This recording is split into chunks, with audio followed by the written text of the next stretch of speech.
नमस्कार दोस्तों, मैं हूं प्रज्ञा और आप सुन रहे हैं प्रज्ञा की पुकार। दोस्तों, आज हम आपको ऐसी कहानी सुनाएंगे जिससे आपकी ज़िंदगी ज़रूर से ज़रूर बदल जाएगी। अगर बदल नहीं जाएगी तो हाँ, कुछ ना कुछ आपकी लाइफ में ज़रूर से ज़रूर परिवर्तन आएगा।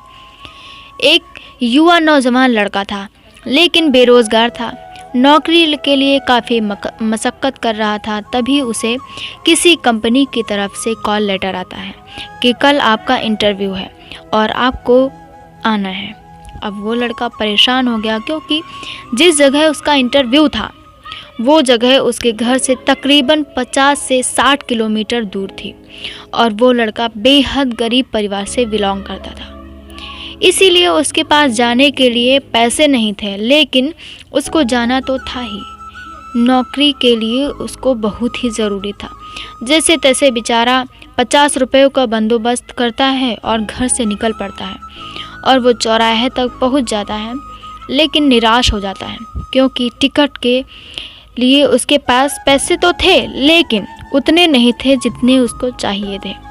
तभी उसको पास में एक मंदिर दिखाई देता है और वो उसी दिशा में चला जाता है। तभी वहाँ उसकी नज़र एक भिखारी पर पड़ती है, लेकिन वो उसको नज़रअंदाज कर देता है।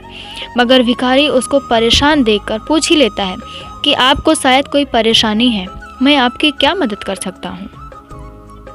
लेकिन वो उसको नहीं बताता और सोचता है कि ये खुद भिखारी है, मांग कर खा रहा है, तो ये मेरी मदद क्या करेगा।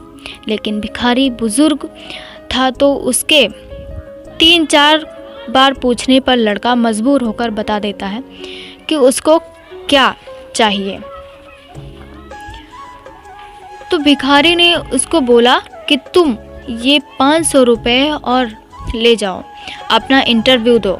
वैसे भी मैं सिर्फ दवाई के लिए पैसे इकट्ठा करता हूँ और जो बचते हैं उसको दान पेटी में डाल देता हूँ, इसीलिए मेरे ये पैसे ज़्यादा काम के नहीं हैं। शायद तुम्हारी कोई इन पैसों से मदद कर सकूँ तो मुझे भी खुशी मिलेगी।